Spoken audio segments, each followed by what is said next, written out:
한번 따라 하실까요? 갇혀 있으나 소망을 품은 자들. 스가랴스는 바벨론의 포로로 잡혀갔던 사람들이 되돌아와서 성전을 짓다가 중단하게 되었는데 그 중단한 사람들을 격려하기 위하여 지어진 책입니다. 스가랴 선지자의 격려와 예언의 그 메시지를 기록해 놓고 있는데 9장부터는 이 스가랴서의 내용이 바뀝니다. 문체도 바뀔 뿐만 아니라 시공간을 초월하여 시간도 상당한 경과를 보이고 주제 또한 이스라엘 백성들의 성전 건축 중단된 것을 다시금 마음의 열망과 열심을 품고 성전을 건축하고 그 성전에서 예배 공동체를 이루어 하나님을 잘 숨기는 하나님 나라를 만드는 것을 넘어서서 후대의 역사에 일어날 이야기, 이런 공동체를 이루고 살아야 함에도 불구하고 그대로 살지 못함으로 또다시 징계를 받아서 고난 가운데 그 이후에 일어나는 수많은 나라들, 페르시아, 바사, 그 다음에 헬라, 로마로 말미암아 징계를 받고 고난을 받을 그 이스라엘 백성들을 구원할 이야기, 그 구원의 메시아에 대한 이야기를 9장부터 다루고 있는 것입니다. 그래서 오늘 본문 앞에 나오는 그 9절에 그 유명한 예수님께서 메시아이기에 나귀를 타고 예루살렘에 입성했던 그 이야기를 바로 이 스가랴 9장 9절에 예언해 놓고 있었고, 이 예언이 실제로 신약에 가서 예수님께서 예루살렘에 첫 입성할 때에 이 예언이 이루어지게 됩니다. 메시아의 예언이 이 9장부터 나온다는 것을 이해하시면 좋을 것 같습니다. 그런 의미에서 우리 9절 말씀을 같이 한번 읽어볼까요? 자, 9절입니다. 시작. 시온에 따라 크게 기뻐할지어다. 예루살렘에 따라 즐거이 부를지어다. 보라, 내 왕이 내게 임하시나니 그는 공의로우시며 구원을 베푸시며 겸손하여서 나귀를 타시나니 나귀의 작은 것 곧 나귀 새끼니라. 기뻐하고 즐거워하라는 겁니다. 왜냐하면 왕이 오시기 때문에, 우리를 구원할 왕이 오신다, 메시아가 오신다. 그 왕이 오시니 뭐라고 얘기하고 있냐면 기뻐하라는 겁니다. 왕이 와서 자기 혼자 왕 노릇하면 되나요? 왕은 백성이 있어야 되잖아요. 근데 그 백성들이 포로 가운데 있고 그 백성들이 지배를 당하고 있으니 그 백성들을 구원하겠다, 구원하실 것이기 때문에 기뻐하라는 겁니다. 11절 말씀 같이 한번 읽어볼까요? 11절입니다. 시작. 또 너로 말할진대 내 언약의 피로 말미암아 내가 내 갇힌 자들을 물 없는 구덩이에서 놓았나니. 자, 너로 말할진대라고 하면서 내 언약의 피로 말미암아, 예수 그리스도의 피가 아니라 내 언약의 피로, 네가 그래도 하나님과 함께 언약 드릴 때 짐승을 잡아서 그 피를 흘림으로 비록 너희들이 그 약속을 지키지 아니하였지만 내가 그 약속을 기억하여서 내가 내 갇힌 자들을 물 없는 구덩이에서 풀어 자유하게 놓았다라고 이야기하고 있습니다. 즉 메시아가 와서 할 일은 뭐냐면 구덩이에 갇힌 자들을 구원하는 일들을 설명하고 있는 겁니다. 그 구원의 근거는 언약, 약속입니다. 예수 그리스도가 이 땅에 와서 우리를 구원할 것이다. 그 구원이 있기 때문에 지금 현실과 지금 고난 앞에서 기뻐하고 즐거워하라. 네 왕이 임하고 있다. 그렇게 말하고 있는 것입니다. 뿐만 아니라 이 왕이 임함으로 말미암아 우리는 구원을 받는 걸 넘어서서 그 구원이 온 세계에 복음으로 전파되어서 하나님과 인간 사이의 재담이 허물어지고 하늘의 평화 샬롬이 임하는 하나님 나라의 통치도 예언하고 있습니다. 10절 말씀 같이 한번 읽어볼까요? 10절 시작. 내가 에브라임의 병거와 예루살렘의 말을 끊겠고 전쟁하는 활도 끊으리니 그가 이방 사람에게 화평을 전할 것이요 그의 통치는 바다에서 바다까지 이르고 유브라데 강에서 땅 끝까지 이르리라. 10절에서 중요한 단어는 화평과 그리고 통치라고 하는 단어입니다. 예수 그리스도가 인간을 구원할 뿐만 아니라 그 구원을 통하여 또 다른 영혼들을 구원하는 그 놀라운 하나님의 나라의 샬롬, 평화가 이루어지는데 그 평화가 온 세계 땅끝까지 이루어질 것이다라고 약속하고 있는 것입니다.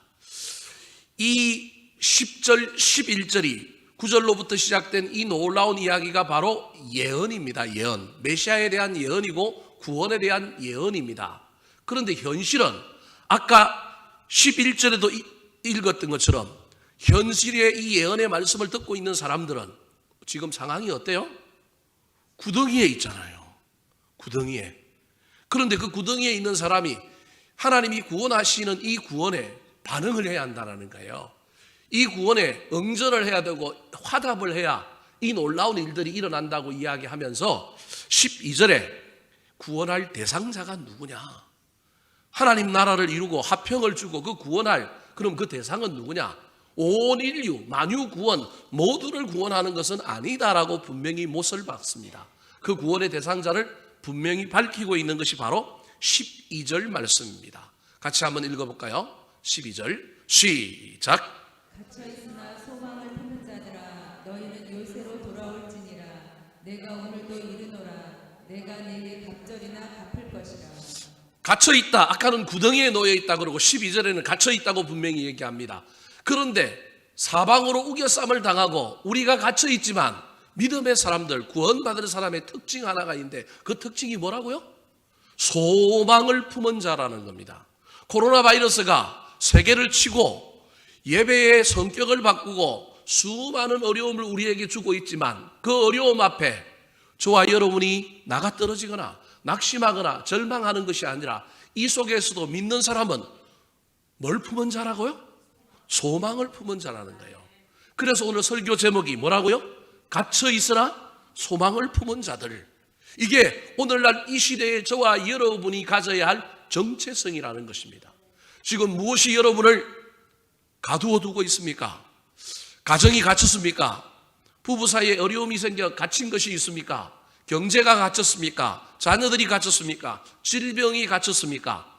그럼에도 불구하고 그 갇힘 속에서도 저와 여러분이 소망을 품은 하나님의 사람들이 되었으면 좋겠습니다.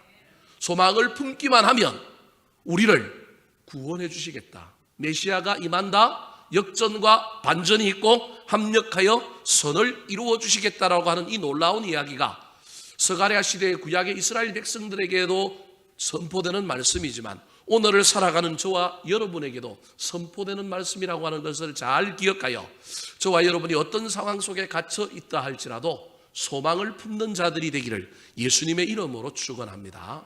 자, 그렇다면 갇혀 있지만 소망을 품은 자들을 우리 하나님께서 구원해 주시는데 그 영혼의 구원 말고 그 구원에 대하여 어떤 복도 주실까요? 갇혀 있으나 소망을 품은 자들을 구원해 주실 뿐만 아니라 하나님께서 그들을 어떻게 대할지 어떤 복을 줄지 오늘 본문 이후에 설명하고 있습니다. 자, 첫 번째 갇혀 있으나 소망을 품은 자들에게 주시는 복입니다. 따라 하시겠습니다. 갑절의 복. 12절 말씀을 다시 한번 읽어볼까요? 12절입니다. 시작. 갇혀있으나 소망을 품은 자들아 너희는 요새로 돌아올지니라.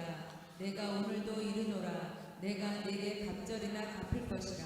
자, 갇혀 있으라 소망을 품은 자들아. 그래 놓고 내가 너희들에게 소망 품고 있었기 때문에 절망하지 않고 낙심하지 않고 배신하지 않고 있었기에 내가 너희들을 어떻게 대하겠다고 얘기하느냐 하면 내가 내게 갑절이나 갚을 것이다.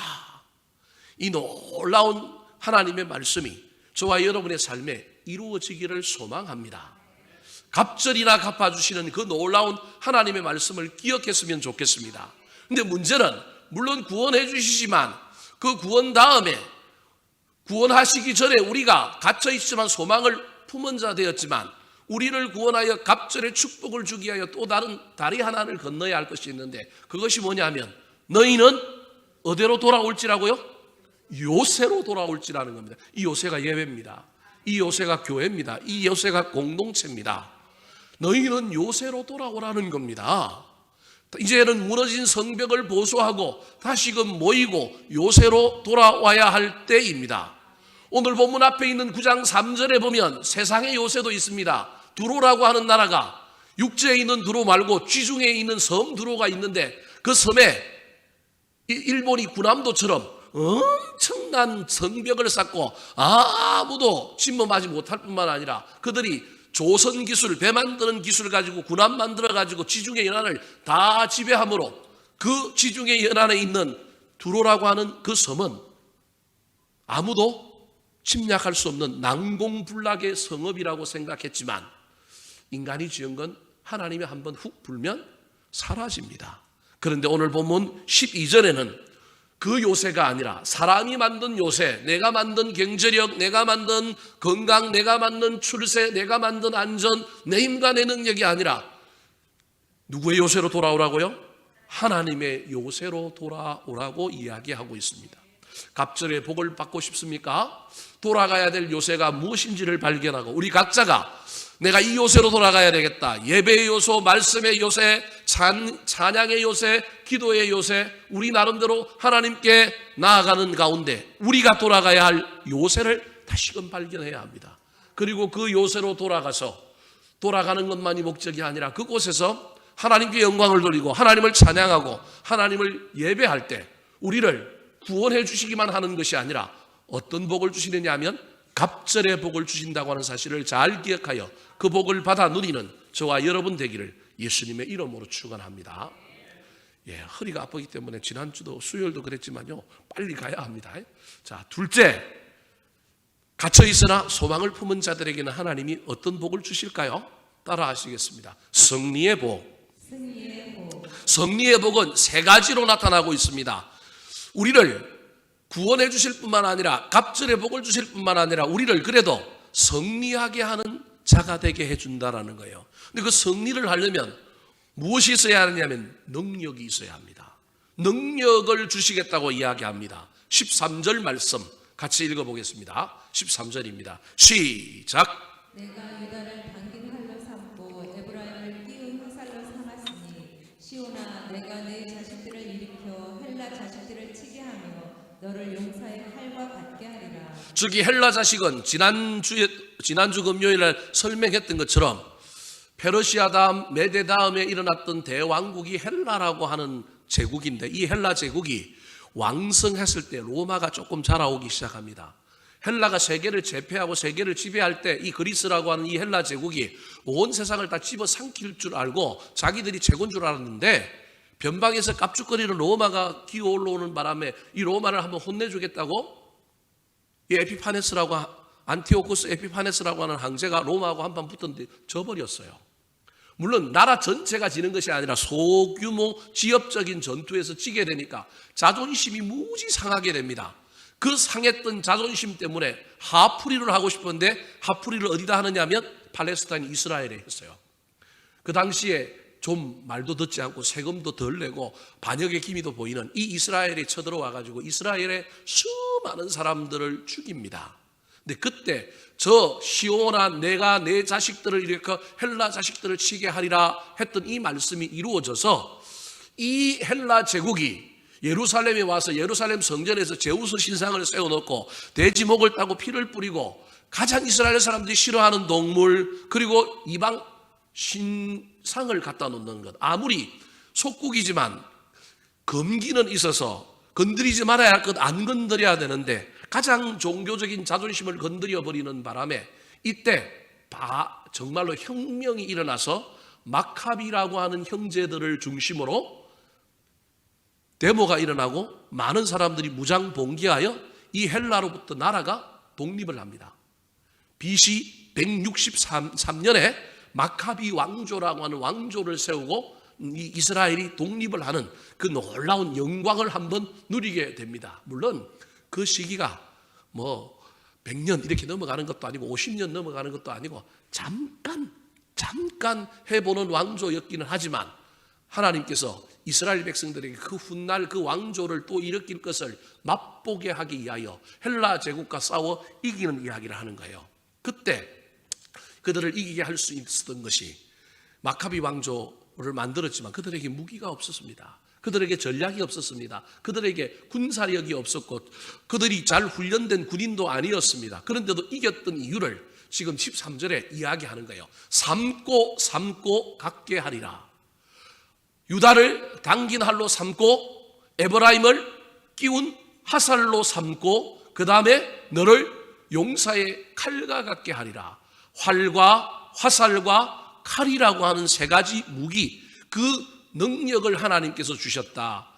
물리적인 어떤 저 무기를 주셨다라고 하는 의미보다는 하나님께서 능력 없는 자들에게 하나님이 부어준 능력으로 이겼다. 인간의 어떤 이성과 인간이 가지고 있는 전력으로 비교하면 도무지 이길 수 없던 것을 이긴 것은 하나님이 주신 것이다. 그렇게 말하고 있는 겁니다. 우리가 가진 능력으로만 이기려고 하지 말고 주님이 주신 능력이면 족합니다. 그 능력으로 이길 수 있습니다. 그래서 주님이 나를 삼아 주셔야 합니다. 하나님께서 나를 무장시켜 주셔야 합니다. 두 번째로 승리하려면 능력을 받아야 될 뿐만 아니라 하나님이 임재하셔야 합니다. 14절 말씀 같이 읽어볼까요?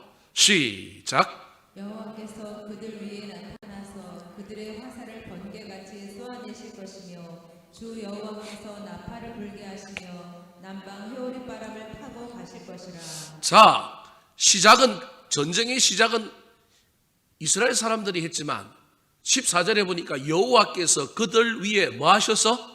나타나셔서 그들의 화살을 번개같이 쏘아주고 그 다음에 전쟁할 때 나팔 불어서 신호하게 만들고 나팔 불어서 격려하는 그 사람들의 나팔을 잘 불게 만들어서 이건 사기를 북돋우고 영적인 기운, 성령의 어떤 충만함 같은 걸 불어넣는 이야기가 남방 회오리 바람 뭐 이런 이야기인 거예요. 그래서 정말로 군사력도 형편없고 정말로 오합지졸이었던 이 이스라엘 군대를 어떤 군대로 만들었냐면 완전히 막 기에 취해가지고 사기가 충전해가지고 그렇게 싸우는 놀라운 이야기를 기록하고 있는 거예요.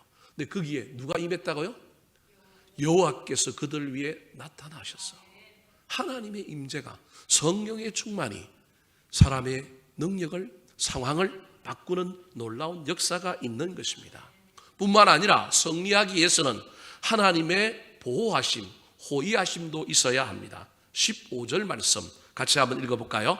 시작. 만군의 여호와께서 그들을 호위하시리니 그들이 원수를 삼키며 물맷돌을 밟을 것이며 그들이 피를 마시고 즐거이 부르기를 술 취한 것 같이 할 것인즉 피가 가득한 동이와도 같고 피 묻은 제단 모퉁이와도 같을 것이라. 현대 이스라엘 사람들이 구약 성경 가운데 가장 좋아하는 성경 구절이 바로 이 스가랴 9장 13절, 14절, 15절입니다. 현대 유대인들은 예수님이 아직도 오셨다고 생각하지 않고 스가랴의 예언이 지금도 이어져서 저 15절, 13절, 14절, 15절의 예언이 마카비 왕조 때만 이루어진 게 아니라 지금 현대의 이스라엘에게 이루어졌다고 믿는 거예요. 자신들이 그렇게 떠돌이로 살았는데 자신들에게 강력한 군사력을 하나님께서 주셔서 정말로 나라 없이 떠돌았잖아요. 나라가 어디 있었습니까?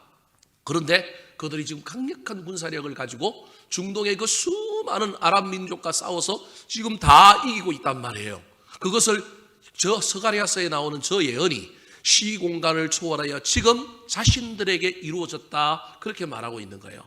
이건 역사에서 또 어떻게 우리 현상 가운데 나타날지 모르지만 하나님이 여하튼 자기 백성들에게 이렇게 하여 맨날 우리는 져주고 우리는 그냥 기죽어 지내고 참고 인내하는 걸 넘어서서 때로는 하나님의 백성들이 뭐하게 해주시느냐 하면 승리하게 해주시는 놀라운 역사가 있다는 겁니다.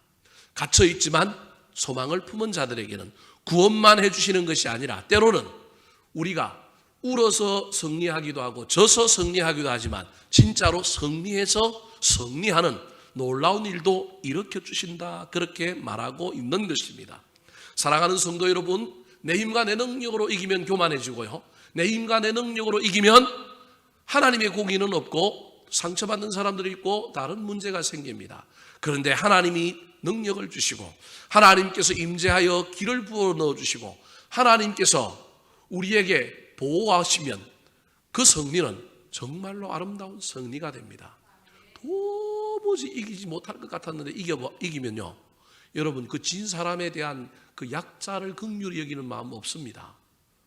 오로지 영광이 누구에게 있느냐 하면 그 이긴 사람에게 가요. 근데 여러분 누군가가 싸웠을 때 반드시 보통의 물리적인 법칙 속에서는 강자가 누굴 이기게 돼 있어요? 약자를 이기게 되었습니다. 그러면 사람들이 강자를 이겼다고 박수치기도 하지만 한편으로는 누굴 편들어요? 약자를 편을 듭니다.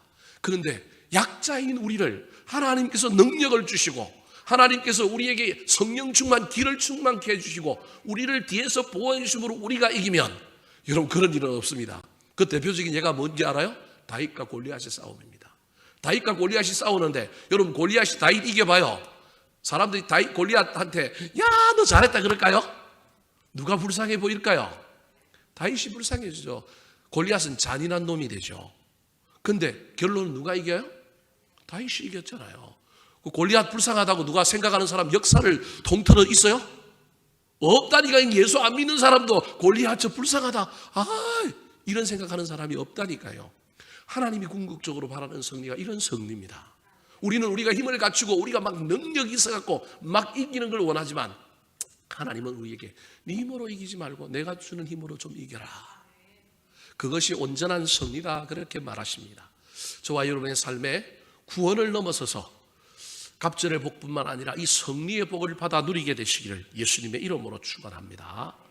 마지막으로 갇혀 있으나 소망을 품은 자들에게 구원을 넘어서서 하나님께 주시는 복은 어떤 복일까요? 따라 하시겠습니다. 영화의 복.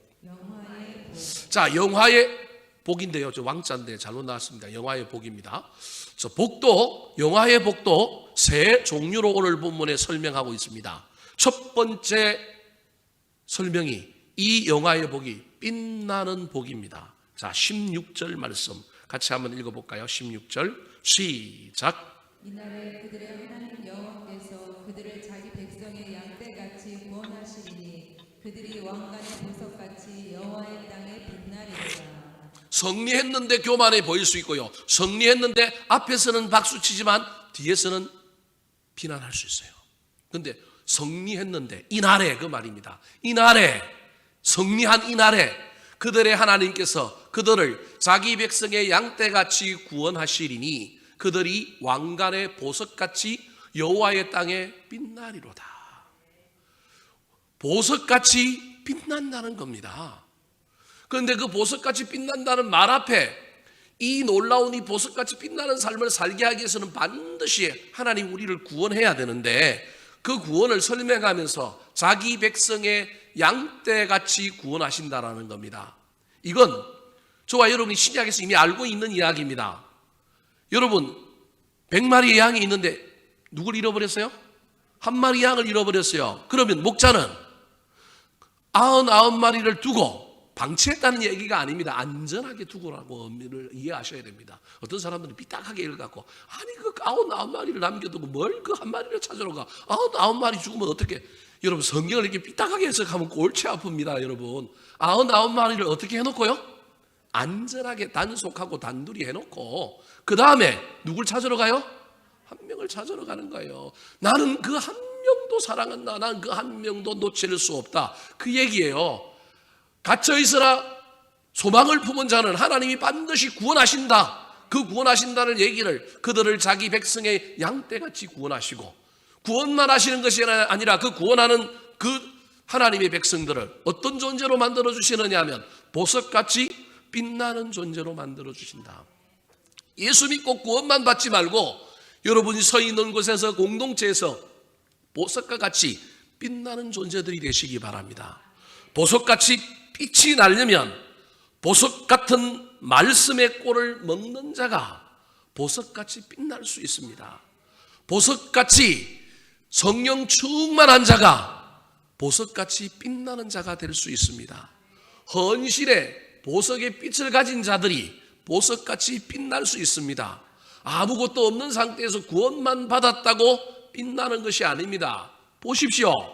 저기 16절에 그들을 자기 백성의 양떼같이 구원하시리니 목자가 양을 그렇게 구원해 주신 걸 이 양이 보고 경험했는데 그 양이 그 목자의 삶을 쫓아가지 않겠습니까? 따라가지 않겠습니까? 그냥 나 구원해 줬네. 여러분 그 양은 너무 어린 양이고요. 일반적으로 양이 그걸 경험하고 나면 누굴 쫓아다닐까요? 짐승도 자기 일을 사랑하고 자기 일을 구원해 준 그 목자를 따라가게 되어 있습니다. 나를 살려주셨는데 나를 구원해 주셨는데 저와 여러분이 예수를 믿는다고 하면서 하물며 짐승보다 못한 신앙생활을 하면 여러분 골치 아픕니다. 동물에게서 배워야 합니다. 개도 다른 동물들도 주인이 자기를 구원해 주거나 자기를 사랑해 주면 그 사랑에 보답하기 위하여 그 주인을 기가 막히게 따릅니다. 그러니 왕관의 보석같이 여호와의 땅에서 뭐하리로다? 빛나리로다. 여러분, 저 구절의 저 내용 안에 중간 단계가 생략되었지만, 생략되었다고 아무 일도 안 하여도 구원받으면 하나님께서 우리를 빛나게 해주신다 착각하면 큰일 납니다. 꼭 무엇을 해야 빛나게 해주시는 것이 아니라 나를 구원해 주시는, 자기 백성의 양떼같이 구원해 주시는 그 하나님의 놀라운 은혜와 사랑을 경험한 자는 그분을 따라가게 돼 있다니까요. 저와 여러분 왜 못 빛나느냐 하면 그분을 못 따라가니까, 그분의 사랑을 우리가 안 닮아가니까 문제인 겁니다. 이번 주일, 오는 주일날 어버이날 설교 제목이 여러분에게만 공개할게요. 부모는 자식의 거울입니다. 부모는 자식의 거울이라니까요. 자식이 부모를 거울로 보고 그대로 뭐 한다고요? 따라갈 거라니까요. 안 따라오는 자식들이 간혹 있긴 해요. 그거 어떻게 하느냐 하면 우리도 하나님 안 따라갈 때가 많잖아요. 그래서 죄송하지만 좀 별 정도는 늘 있어요. 그럼에도 불구하고 일반적으로는 자식은 누굴 따라간다고요? 부모를 따라간다는 거예요. TV를 보니까 홍록기라고 하는 그 옛날에 개그맨 겸 그 뭐 배우였던 가수도 했던 친구가 자기 옛날 틴틴파이브라고 했던 친구들하고 만나서 얘기를 하다가 그 중에 한 명은 시력에 장애를 입어가지고 어려워하는데 마지막에 자기 집에 놀러 왔다가 커피숍에서 커피를 한잔하면서 그 이동우라고 김동훈지 이동훈지 그 친구가 눈을 잃었는데, 여러분 눈을 잃으면 사람이 영안이 밝아져요. 그 친구가 홍록기한테 기가 막힌 말을 하는 거예요. 홍록기는 늦게 결혼하고 애를 인자 가졌잖아요. 그러니까 이 젊은 친구인데 이 친구 이동우라고 하는 친구가 홍록기에게 이런 조언을 해주는 거예요. 아이가 어렸을 때 부모가 아내를 어떻게 대하는지, 그 아이를 대하여 어떻게 대하는지 그걸 그 아이가 보고 그대로 한다라는 거예요. 인형에게 한다는 거예요. 부모가 아이를 함부로 대하면 그 아이가 그걸 보고 있다가 나중에 누구에게 그걸 함부로 한다고요? 인형에게. 나중에는 누구에게? 동생에게. 그래서 지금부터 조심해서 아이를 인격적으로 잘 대하고 사랑하고 잘 대하면, 화도 안 내면, 원활하게 안정적으로 잘 키우면 그 아이가 잘할 거라는 거예요. 제가 그 얘기를 듣고 있다가 깜짝 놀랐어요. 저 친구가 예수 믿는 사람은 아닐까? 아니면 이게 눈이 시력을 잃고 났더니 이 친구가 거의 도인 수준이 돼갖고 영성가가 돼가지고 하는 말을 하는데 그 말이 뭐 목사님보다 훨씬 나은 거예요. 얘기를 제가 듣고 있는 거예요. 너무너무 놀랐어요. 여러분 반드시 따라하면 되어 있습니다. 목회도 마찬가지입니다. 내가 어떤 목사 밑에서 목회를 배우느냐, 누구 밑에 있었느냐가 그 다음에 그 목회를 결정하게 되어 있습니다. 그래서 부목사 시절에 정말로 좋은 스승, 좋은 목사 만나는 것이 얼마나 중요한지 모릅니다. 그게 뭐 스킬을 배우고 다른 걸 배우는 것보다 훨씬 낫습니다. 누구를 만나느냐, 그게 얼마나 중요한지 모릅니다. 오늘 하나님께서 15절에서 16절에서 뭐라고 얘기하냐면 그들이 자기 백성의 양떼라고 이야기하고 있습니다. 우리는 주님의 양떼인데 그럼 누굴 따라가야 돼요? 목자 대신 주님을 따라가야 되는데 주님하고 상관없이 그냥 구원받고 난 다음에 나 풀목으로 가는 거예요. 여러분 이게 호세아서의 얘기고 이게 구약의 수많은 이야기잖아요. 구원해놨는데 또 어디 가요? 또 벼랑 끝으로 가요. 또 가요. 또 주님이 또 어떻게 해요? 또 찾으러 와요. 여러분 생사를 건 구원도 몇 번 경험하고 나면 그 건짐을 받은 사람은 그게 귀하실까요? 아니면 흔해질까요? 이게 양치기 신앙이 되는 거예요. 양치기. 우리 가운데 이런 경험이 너무 많기 때문에 어려움이 있는 겁니다. 더 하면 안 될 것 같아요. 시간이 갈 것 같아서. 사랑하는 성도 여러분, 보석같이 빛나는 삶을 살려면 여러분 태양과 같은 분이, 보석과 같은 분이 누구냐 하면 하나님이요 예수님입니다. 그분께로 가까이 가고 그분께 달려가면 우리가 그런 존재가 됩니다. 모세가 시내산에서 하나님과 함께 40일 동안 있었더니 그 얼굴이 빛이 나지 않습니까? 빛나는 분 옆에 있으니까 그렇게 되는 거예요. 자기 백성을 양떼같이 구원하시는 그분을 따라 살면 우리는 반드시 왕관의 보석 같은 존재가 될 것입니다. 뿐만 아니라 우리를 구원하고 난 다음에 이 영화의 복, 보석과 같이 빛나는 복만 주시는 것이 아니라 또 어떤 복도 주느냐 하면 형통과 아름다움의 복도 주십니다. 17절 말씀 같이 한번 읽어볼까요? 17절 시작. 그의 형통함과 그의 아름다움이 어찌 그리 큰지 곡식은 청년을 새 포도주는 처녀를 강건하게 하리라. 형통은 곡식과 새 포도주로 또 다른 단어로 표현하고 있고요. 아름다움은 청년과 처녀의 강건함으로 표현하고 있는 겁니다. 여러분 구원받고 난 다음에 삶이 나이를 초월하여 더 짱짱해지고 더 영적으로 아름다워지는 그 놀라운 역사가 구원 이후에 저와 여러분의 삶에 있어야 하지 않겠습니까? 하나님이 주어주시는 영육간의 형통함을 넘어서서 더욱더 강건하고 더욱더 미래가 있고 더욱더 비전이 있는 그 놀라운 역사들이 저와 여러분의 삶의 현장에 나타나기를 소망합니다. 말씀을 마치려고 합니다. 고난 가운데 있지만 소망을 품는 사람, 그리고 소망을 품고 있다가 주님의 요새로 달려가는 사람, 그리고 나를 구원해 주시는 내 백성을 양떼같이 구원하시는 그분을 따라서 내가 양임을 알고 주님을 쫓아가면 구원을 넘어서서 갑절의 복도 주시고 승리의 복도 주시고 영화의 복도 주실 것입니다. 어느 복까지를 우리가 이 땅에서 받아 누리고 갈지 알 수 없지만 구원의 복만 받지 마시고 그것을 넘어서서 이 큰 복을 향하여 달려가는 저와 여러분의 남은 생애가 되기를 우리 구주 예수 그리스도의 이름으로 축원합니다.